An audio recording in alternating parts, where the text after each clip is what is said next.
of what is acceptable. And I was still asking myself, could this be true to me? Am I like the Pharisee? And as I was meditating on it, I told myself, not in that manner.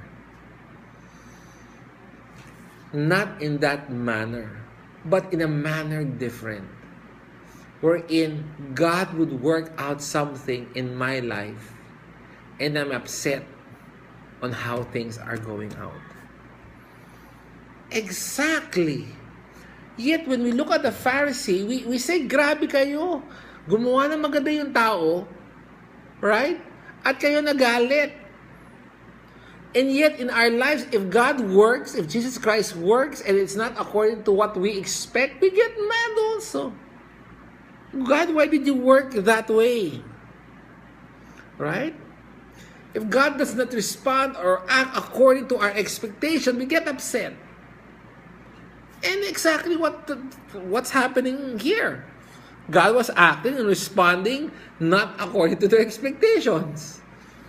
What they deem right, what they deem proper, right? Instead of being joyful, we feel bad. Lord naman, bakit? When a brother, a relative, is blessed materially by God, we tell God, not out loud, not in the hearing distance of anybody, but we become jealous, not thankful. And we say to God, God, bakit naman? Mas worthy naman ako. No, really. I get that sometimes, to be honest. Why did you act that instead of being happy for Him? But I say, how can I be happy for Him? Balasuba siya ni. Mas mabait ako, Lord. And maybe this crippled man has a bad mouth. You know, people who's been in a bad state for 38 years, their speech is crass, right? We say, grabe sila, yet we don't see that to be true in us. And the more I look at it, no, this is so true of me. This is me. This is the point. How easily we accuse and refuse to realize that that Pharisee Bobby is you. You don't get your way, you complain. Other people are blessed, you get jealous and you question God's wisdom on things. Right?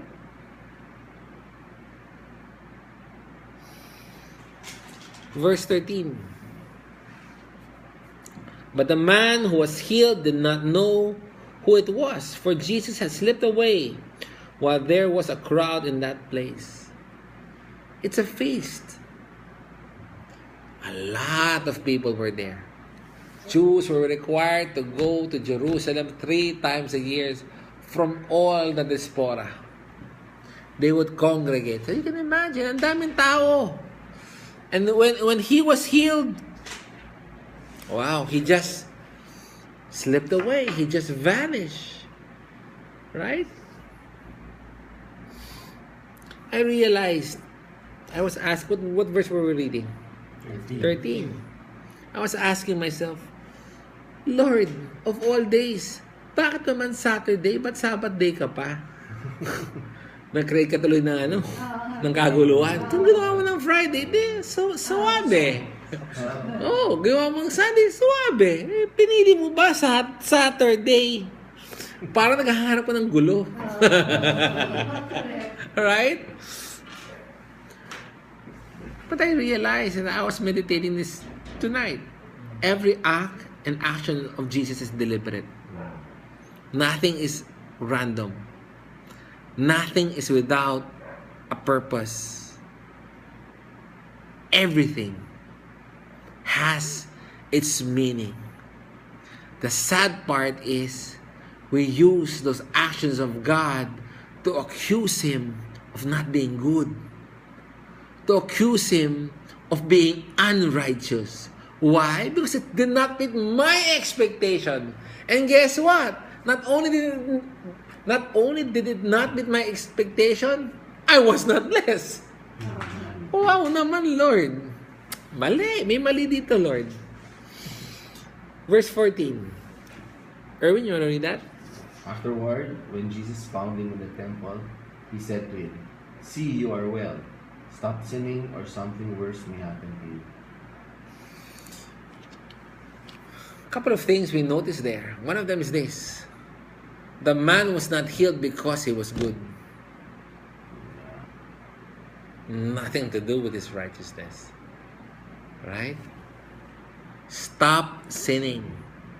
But the great thing here, that's why some people think this man was kind of bad. But you know what?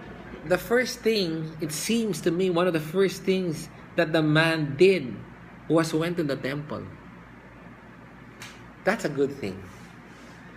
Because there, I would now guess, huh?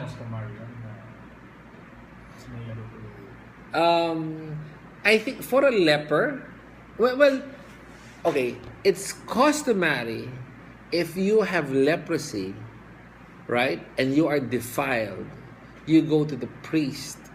If you're healed, para siya yung magsasign off. Okay, wala ka ng sakit. But here, I don't think it's customary, but I think it's really out of thankfulness.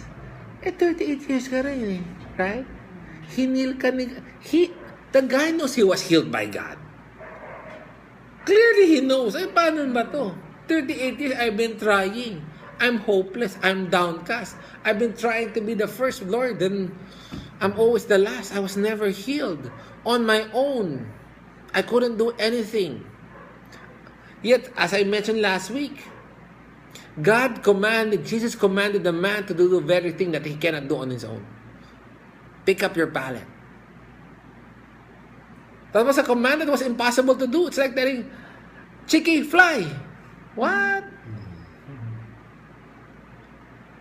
He was commanding a man that was incapable of obeying.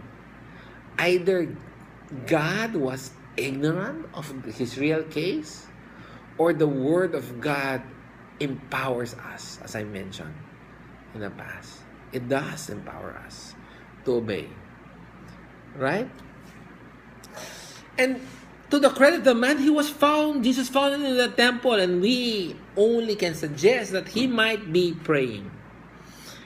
And here, we know that his sickness was brought about by a sin.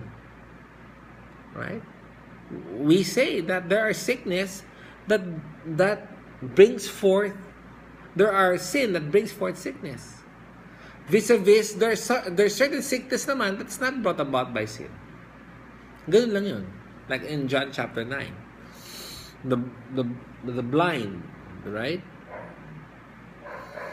Verse 15. Robert? The man went away and told the Jews that it was Jesus who had made him well.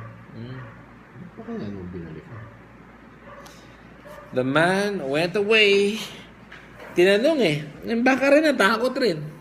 Baka rin natakot, di ba? Parang okay, nawala na Para sa akin, parang hindi na naman siya hinabol Parang tinatanong lang kung sino ba. Hindi ko kilala kasi doon wala Wala. Dito po sila. So maybe, maybe, I'm just thinking, maybe sinabi ko, sige oras mo malaman, sabi mo sa amin. And pag sinabi mo rin sa'yo, hindi, talagang, Patay ka. Wala talagang naghin sa'yo. I don't know. Right? But the thing is, what is noticeable here is, I don't see the man showing gratitude and appreciation towards Jesus. He did not, right?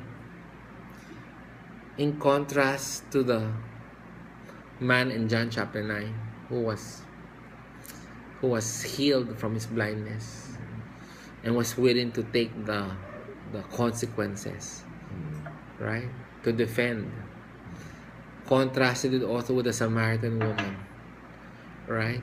After this great experience, went to the place where she was an outcast and she did not care because she has experienced something that she has never experienced before, and she shared the gospel and people believed. This man had nothing.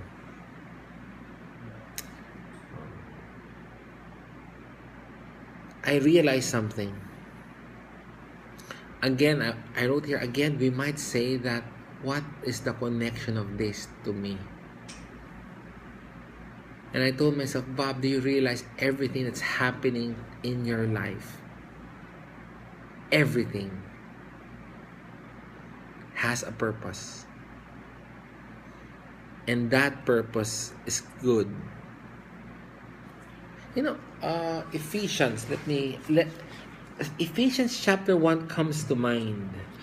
And the question I'm asking myself, what about chapter 1 again? It says, I think verse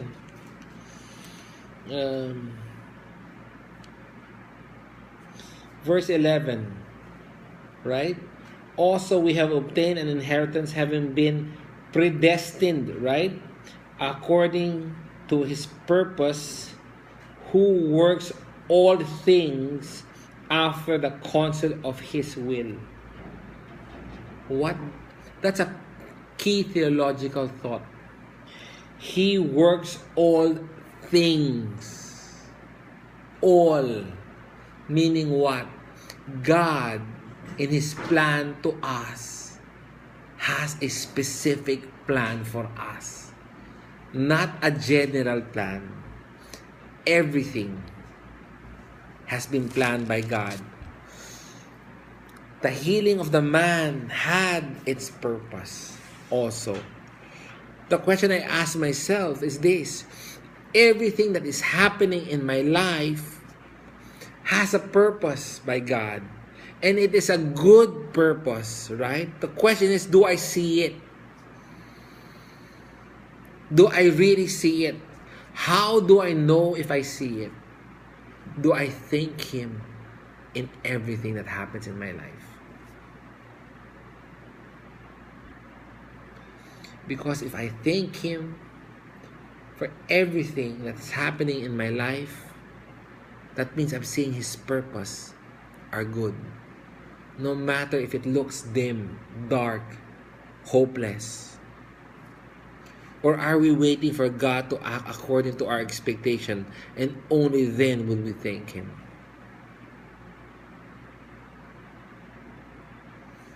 Bible says all things works together for good.